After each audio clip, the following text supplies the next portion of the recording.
जाने बाबा जीजा जीजा जीजा जीजा कहीं के तू बोले ना जाबू तब बोला पढ़ू आई सब घरे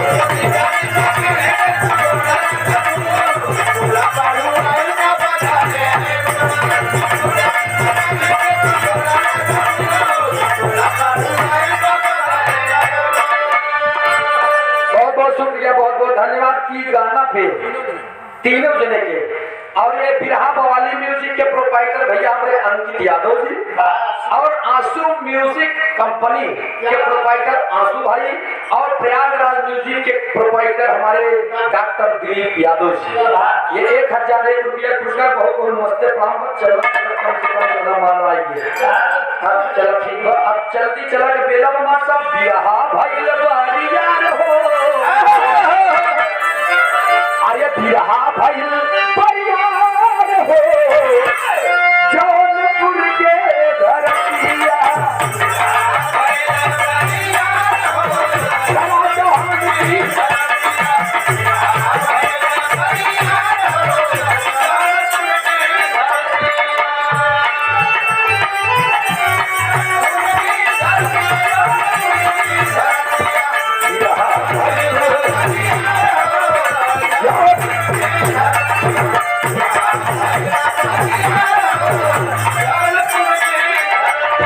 रघुपति राघव राजा पति कथावन सीताराम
सिकवे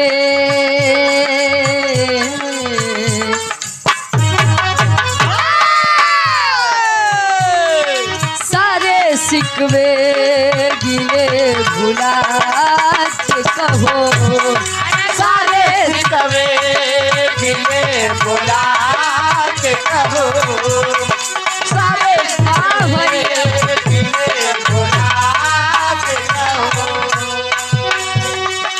दिल ना तोड़ोगे कसम खा के कहो दिल ना तोड़ोगे कसम खा के कहो दिल ना तोड़ोगे कसम खा के कहो दिल ना तोड़ोगे कसम खा के कहो सारे सिकवे गिले भुला के सारे सिकवे गिले भुला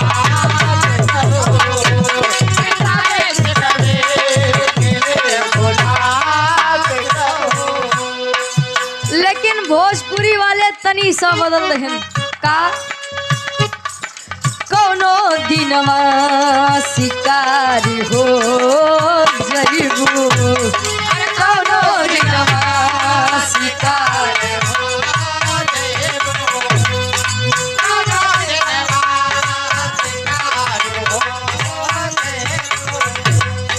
कोनो दिनवा शिकारी हो जईबू कोनो दिनवा शिकारी हो जईबू कोनो दिनवा शिकारी हो जईबू कोनो दिनवा शिकारी हो जईबू हमसे मिलबू हमारी हो जइबू हमसे मिलबू हमार हमसे मिलबो बीमार हो हमसे मिलबो बीमार हो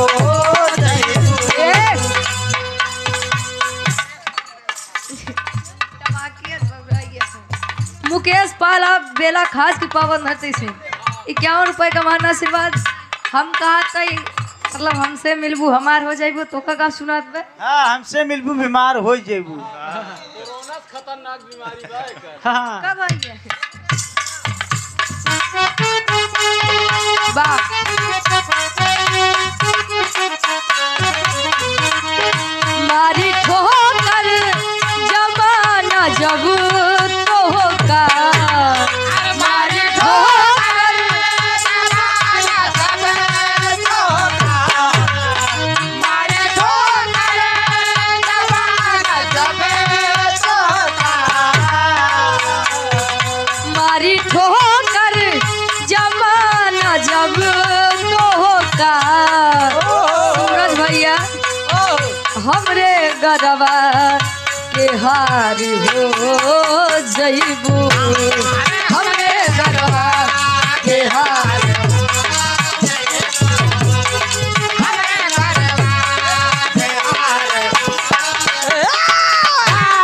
हमरे घरवा के बिलार हो जेबो हमरे घरवा के बिलार हो जइबू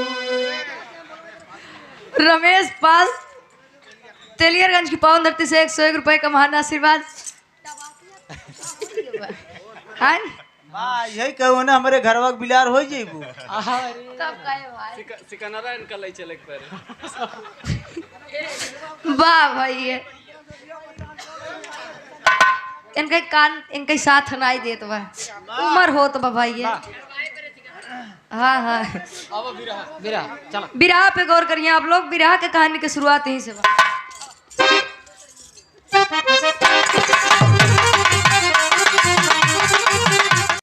ओस छोटुआ गाड़ी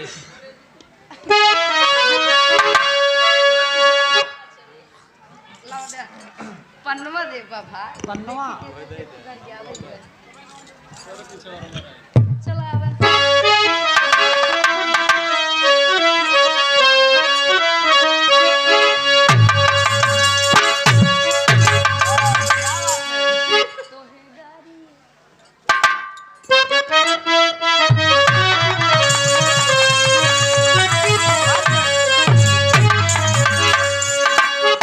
कहे तोहे गारी कवन विधि दे रसिया राम लला तोहे गारी कवन विधि दे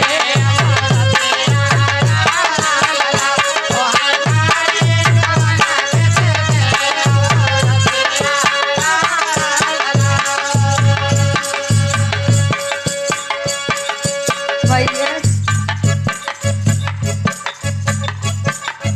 बच्चे लाल के दीदी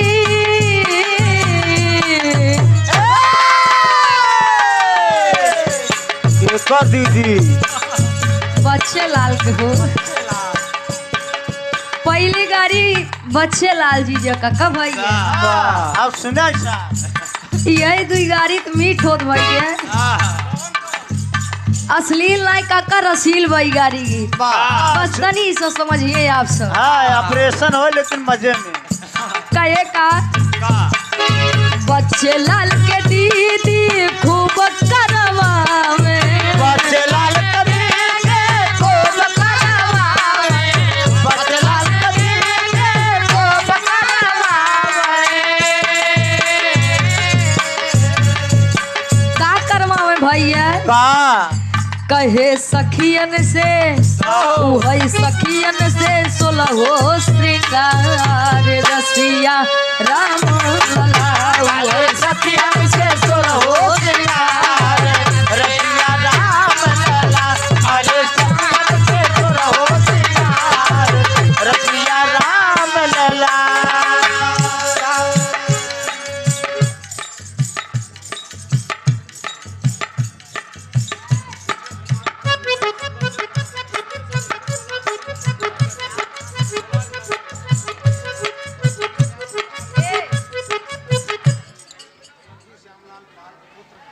स्वर्गीय श्यामलाल दादा के आप सुपुत्र जी ब्रजेश लाल पाल पाले है भैया।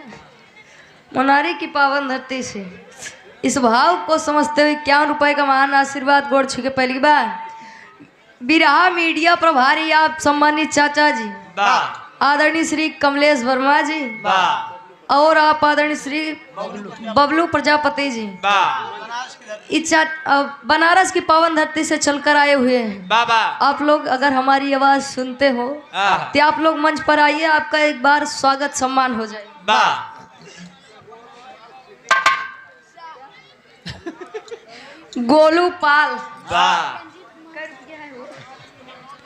51 रुपए का महान आशीर्वाद गोड़ छुके पहली बार आप आदरणीय धर्म के बड़े भाई रंजीत कुमार पाल जी 51 रुपए का महान आशीर्वाद बेला खास की पावन धरती से दूसर की गाड़ी आप आदरणीय श्री उमा शंकर पाल जी 51 रुपए का महान आशीर्वाद गोड़ छुके पहली बार कहे का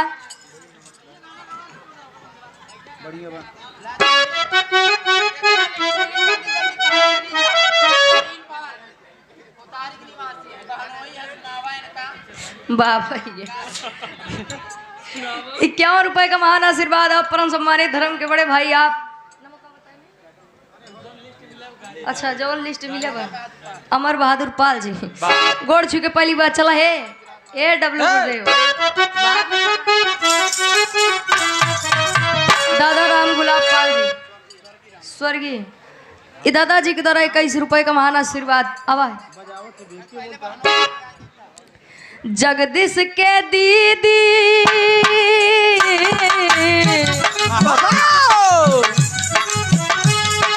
रंजित के दीदी खूब डलवावे रंजित के दीदी खूब आप आदरणीय श्री डलवावे दिलीप चंद पाल भैया जी के द्वारा 21 रुपए का महान आशीर्वाद का डलवावे भैया का कहे झुलुहा उहे झुलुहा कदमवा के डार रसिया राम लला अरे झूला कदमवा के डार रसिया राम लला अरे झूला कदमवा के डार रसिया राम ए दुई नाम और बच्चा भाभी हां ना सब नंदू के दीदी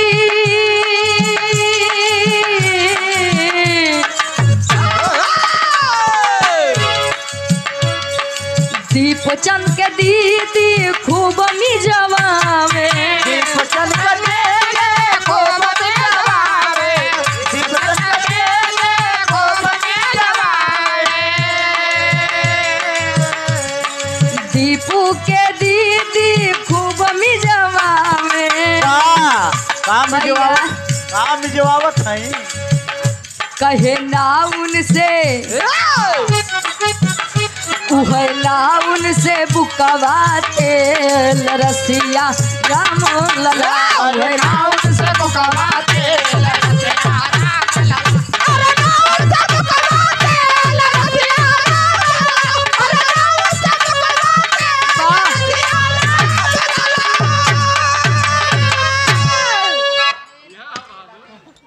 भाई ये बता देख रहा है अरे आवत भैया बहुत टाइम हो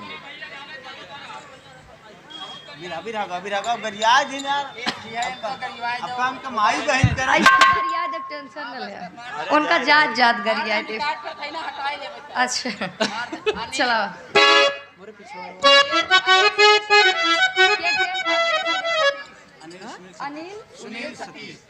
अनिल सुनील सतीश बा भाई चला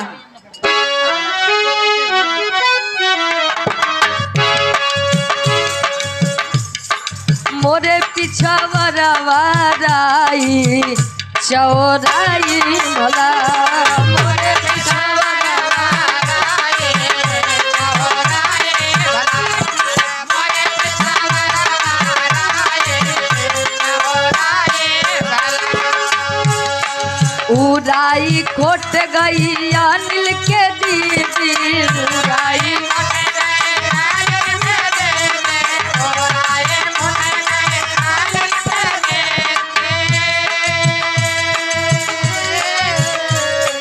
उराई खोट गई अनिल के दीदी आई होई के भैया अनिल सुनी काहे अरे ओनहू के लागे खजुआई चौराई भला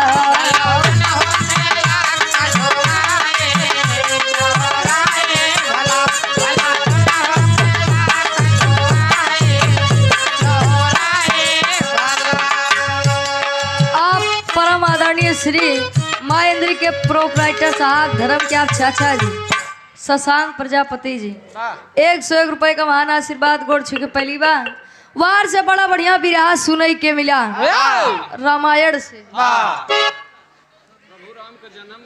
प्रभु राम के जन्म भइए सीता के हरण भाव वही के आगे से कहानी बा आए जब राम जी लंका पे चढ़ाई कई के लंका नगरी जीत के अयोध्या नगरी में वापस आए तब एक अनोखी कहानी आशा ना पूर्ण विश्वास बा कहानी थोड़ा हट के रहे थोड़ा समझ में जरूर आई आओ भैया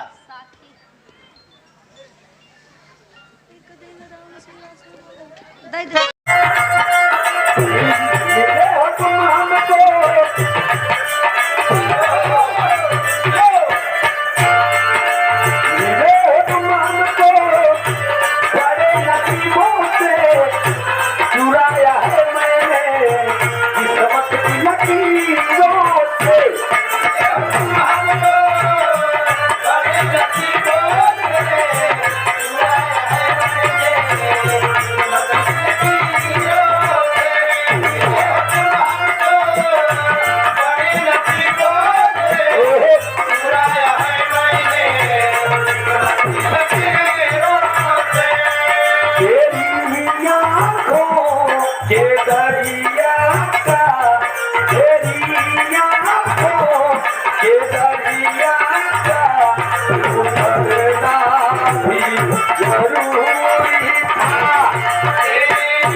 सुंदर बात रुचि यादव जी के मुखार बिंद से इस भाव पे प्रसन्न होकर आ रहे हमारे हृदय के गार्जियन आप सम्मानित श्री प्रयागराज म्यूजिक के डायरेक्टर श्री दिलीप यादव जी, आंसू भाई हमारे और अंकित यादव जी 1001 रुपया का पुरस्कार बहुत बहुत नमस्ते प्रणाम।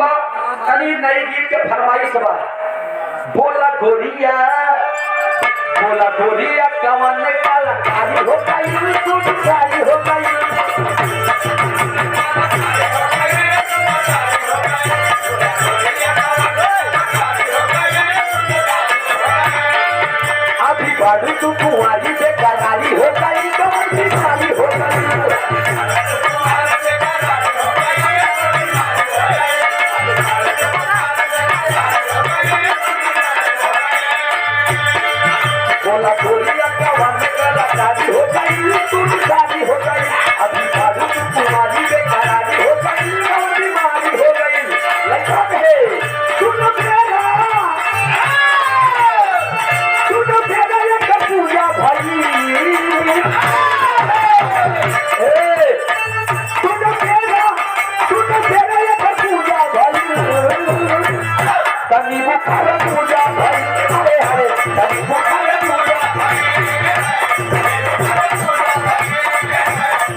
कटा हम ओमे के नहाई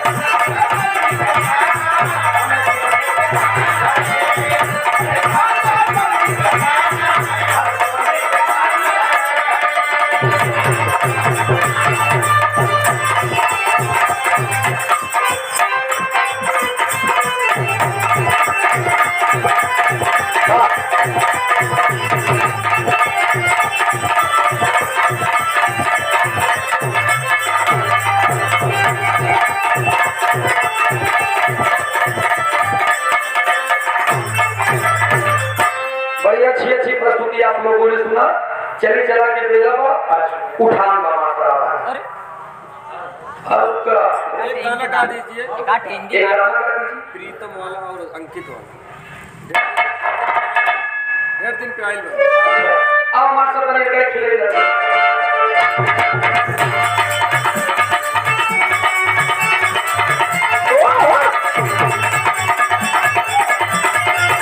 शरीर देख के शरीर देख शरीर देख के काम किया करे। हेलो हेलो चलो हेलो हेलो हेलो हेलो हाँ हेलो बड़ा बढ़िया गीत सुनाई के मिला। माई के वंदना साथे आए बढ़िया बढ़िया भोजपुरी बलम जी सरक ही जाता है। अरे स्टोन वाली साड़ी अपना राजा जी के दिलवा तोड़े लिए जा। ऐसा सिल्वर पे चूड़ी फोराता मसाला कहाँ पिसाए भाई। साथे 15 मिनट के छोट सा भी रहा कोनो जवाब ना बे भैया बारे मार कोनो शक बका भाई ना नहीं बड़का नहीं है तवा यारों से कुछ बजला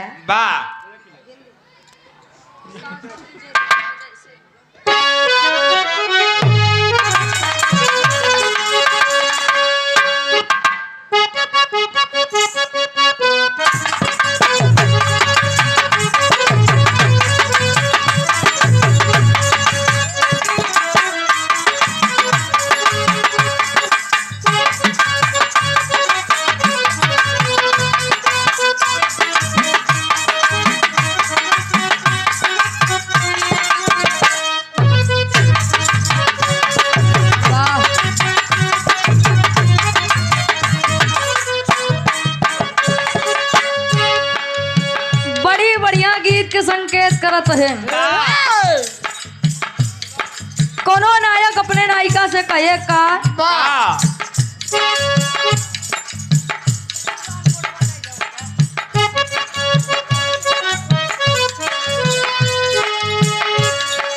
सासों की जरूरत है जैसे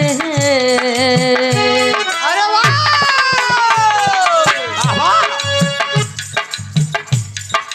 सासों की जरूरत है जैसे जिंदगी के लिए बस एक सनम चाहिए आशिकी के लिए बस एक सनम चाहिए आशिकी के लिए बस एक सनम चाहिए आशिकी के लिए सासों की जरूरत है जैसे सासों की जरूरत है जैसे जिंदगी के लिए बस एक सनम चाहिए आशिकी के लिए बस एक सनम चाहिए आशिकी के लिए।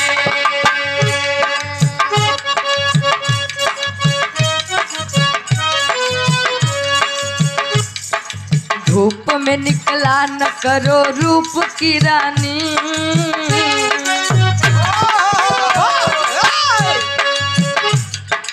धूप में निकला न करो रूप की रानी गोरा रंग काला न पड़ जाए धूप में निकला न करो रूप की रानी गोरा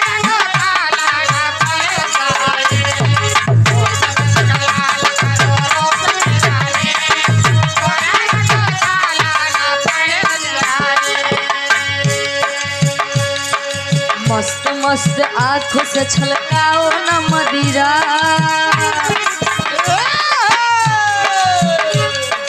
मस्त मस्त आंखों से छलकाओ न मदिरा, मधुशाला में डाला ना पड़ जाए। मस्त मस्त आंखों से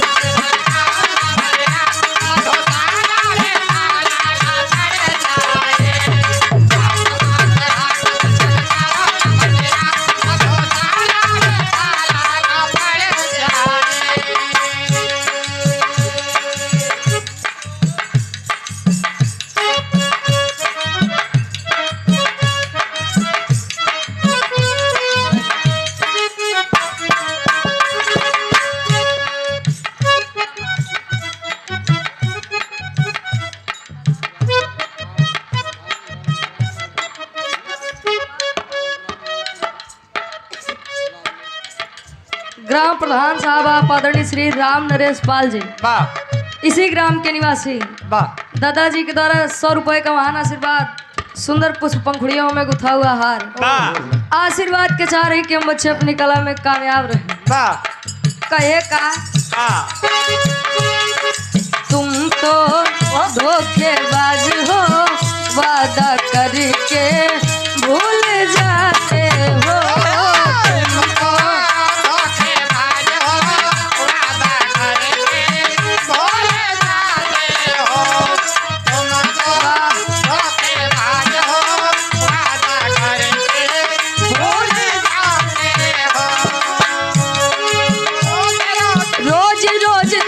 सनम ऐसा करोगे, रोज रोज तुम सनम ऐसा करोगे, हम जो रूठ जाएंगे तो हाथ मलोगे। तुम तो वादा करके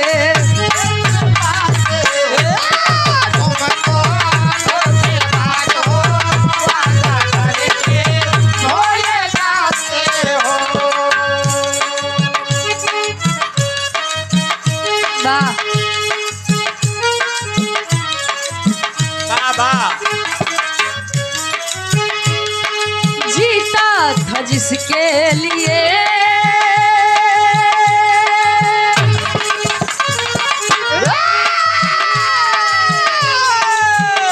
कोनो जमाना में गीत फिल्म बड़ा तहलका मचाए रहे।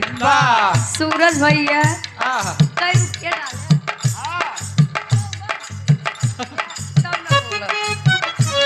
अपना म्यूजिक प्रयागराज, आप प्रोपराइटर साहब धर्म के आप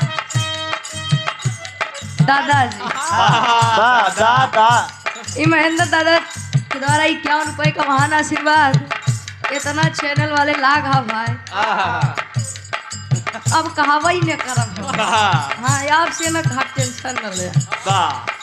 51 रुपए का महान आशीर्वाद दादा जहाँ पहुँचा थी सम्मान करत थी भाई। अब ESBS म्यूजिक के आप प्रोपराइटर साहब धर्म के बड़े भाई सूरज प्रजापति जी 101 रुपए देकर सम्मान किया, आशीर्वाद के चाह रही। सोचा था ही स्कैनरवा या कोई लगवा ली भाई के आशीर्वाद के चाह रहे कि हम बच्चे अपनी कला में कामयाब रहे। प्रेम ऐसा चीज यार डब्लू गुरुदेव हंसत खेलत इंसान का वो सरवा बड़े तरह में पागल प्रेमी दीवाना कहे का।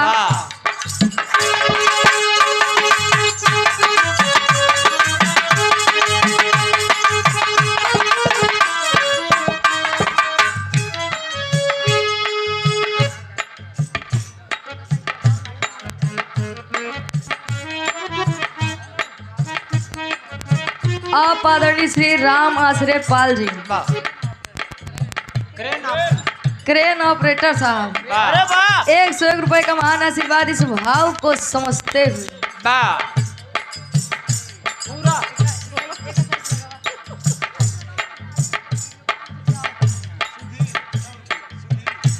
सुधीर विराह म्यूजिक प्रोपराइटर साहब धर्म के बड़े भाई आप सुधीर सिंह यादव जी 101 है पूरा 500 हो। 101 रुपए का महान आशीर्वाद। घर मालिक आप परम सम्मानित श्री राजकुमार यादव जी 101 रुपए का महान आशीर्वाद गोड़ छुके पहली बार आशीर्वाद का चाह रही शशांक चाचा आवत हन के गाड़ी लेट बा। रोहित पटेल कारीगर फूलपुर प्रयागराज की पावन धरती से 51 रुपए का महान आशीर्वाद। कहे का जीता था जिसके लिए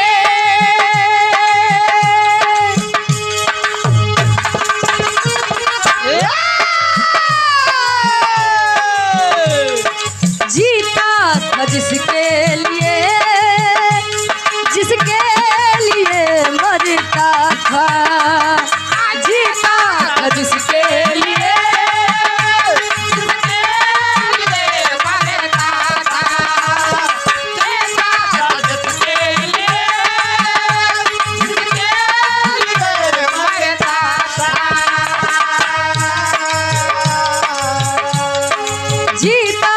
जिसके लिए जिसके लिए मरता था ऐसी लड़की थी जिसे मैं प्यार करता था जिसे मैं प्यार करता था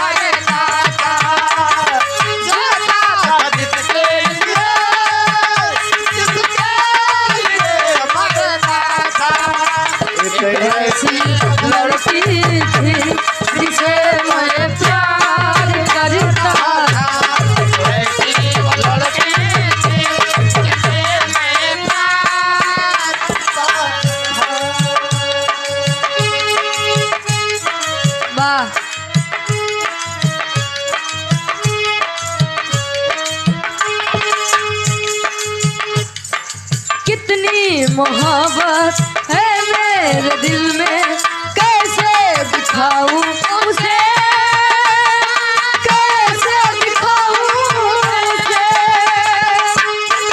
मोहब्बत है मेरे दिल में कैसे दिखाऊं उसे।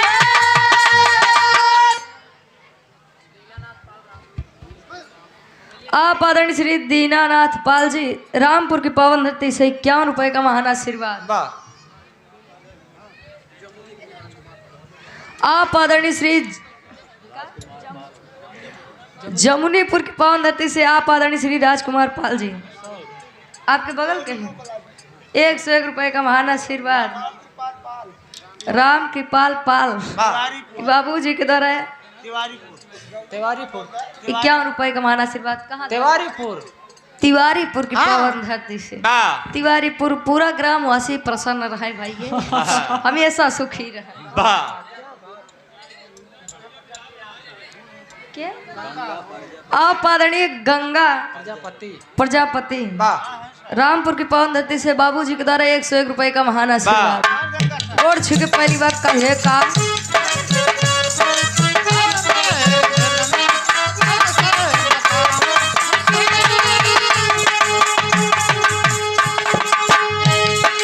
दीवानगी ने पागल किया है कैसे बताऊं उसे कैसे बताऊं उसे पागल किया है कैसे बताऊं उसे कैसे बताऊं उसे। मिटाने ना मिटेगी मेरी दास्तां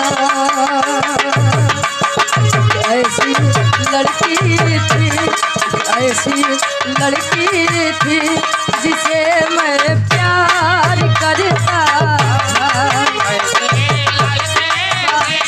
जिसे मैं प्यार करता था जिसे मैं प्यार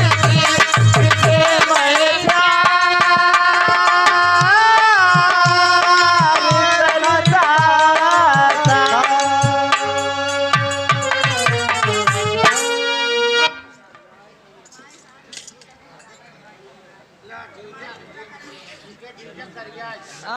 भी देवता चालू फंसे मानव से, देवता चालू फंसे मानव से। मानव गेहूं बोवे मन करे तो आलू, देवता चालू फंसे मानव से।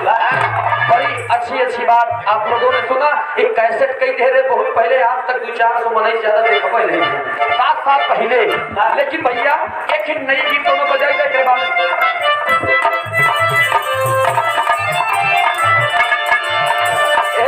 आई गाना देखा हमारे आंसू भाई और अंकित भाई के कमाल है। बड़ा शानदार प्रस्तुति हमारा कैसे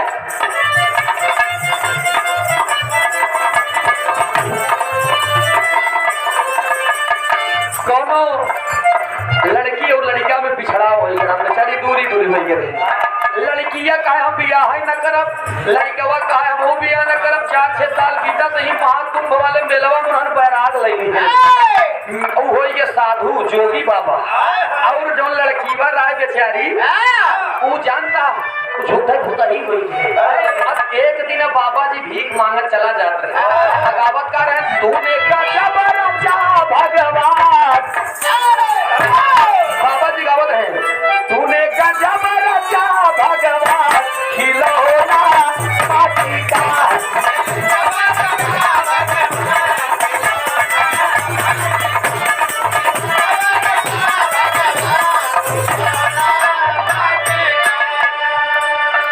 लेकिन ए भैया तब तक जब मासूका रही बेचारी ओकर नजर पड़ी है। और जब नजर पड़ेगी तो लगे जाए कि कहे बाबा आप कौन है, क्या कहे जाए के बाबा जी के गोरे गिरेला।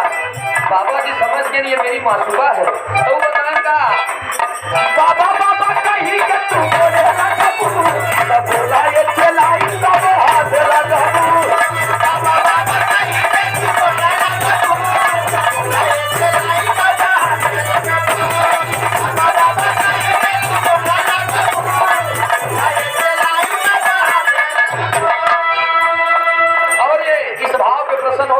साहब हमारे श्री दिलीप यादव जी प्रयागराज म्यूजिक के डायरेक्टर 100 रुपया का पुरस्कार। नमस्ते प्रणाम बा, आशीर्वाद हम बस कला में कामयाब रहे, जा रहे खुश रहे, आबाद रहे। 100 से सभी सकल पंच के नमन बा।